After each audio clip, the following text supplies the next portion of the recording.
Momo parcels. ये एक parcel distribution company है जो एक बड़े शहर के बाहर लोकेटेड है। पहले इसके 2 साइट थे, लेकिन फाइनेंशियल प्रॉब्लम की वजह से एक साइट बंद कर दिया गया।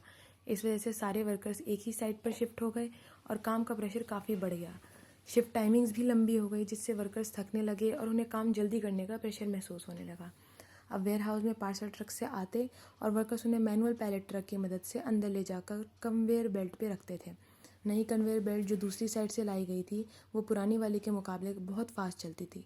और तो और वर्कर्स को उसकी प्रॉपर ट्रेनिंग भी नहीं दी गई थी। सिर्फ उन्हें ये बताया गया कि इमरजेंसी स्टॉप बटन कहाँ है और उसे कैसे यूज़ करना है, और उसके बाद तुरंत काम शुरू करवा दिया गया। इस वजह से पार्सल अक्सर बेल्ट में फंस जाते और वर्कर्स को मैनुअली यानी हाथ से निकालना पड़ता था, जिससे उनके हाथों पर छोटे छोटे कट्स लगने लगे। साथ ही पार्सल्स के कार्डबोर्ड से डस्ट निकलकर हवा में फैल जाता था, जिससे वर्कर्स को ड्राई थ्रोट और एलर्जी जैसे सिम्टम्स होने लगे। सफाई का काम भी अब या तो जल्दी जल्दी किया जाता या तो कभी कभी बिल्कुल ही नहीं होता था।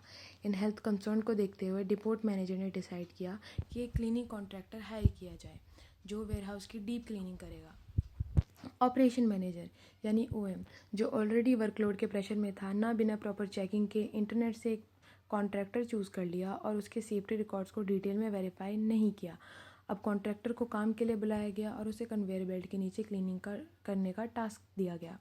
ओएम ने एक परमिट टू वर्क इशू किया और सुपरवाइज़र को कन्वेयर बेल्ट बंद कर आइसोलेट करने के लिए कहा, लेकिन वो खुद साइट छोड़कर चला गया और अपना फ़ोन भी बंद कर दिया, बिना अश्योर किए कि सब कुछ सेफ्टी सेट है। जब कॉन्ट्रैक्टर को काम एक्सपेक्टेड टाइम से ज़्यादा लंबा हो गया, तो वो ओएम को कांटेक्ट नहीं कर पाया, क्योंकि ओएम ने अपना फ़ोन बंद कर दिया था और साइट छोड़ दी थी। इस बीच नाइट शिफ्ट सुपरवाइज़र ने परमिट को बिना कॉन्ट्रैक्टर को चेक किए क्लोज़ कर दिया और कन्वेयर बेल्ट को वापस चालू कर दिया। थोड़ी देर बाद जब कॉन्ट्रैक्टर वापस आकर क्लीनिंग का काम कंटिन्यू करता है, तो बिना ये जाने कि मशीन अब चल रही है, इसी दौरान उसके बाल कन्वेयर बेल्ट के मैकेनिज्म में फंस जाते हैं, जिससे एक सीरियस एक्सीडेंट हो जाता है और सुपरवाइज़र तुरंत इमरजेंसी स्टॉप बटन दबाता है और एम्बुलेंस बुलाई जाती है, जबकि night shift manager first aid provide करता है और बाद में इंसिडेंट की इन्वेस्टिगेशन शुरू की जाती है।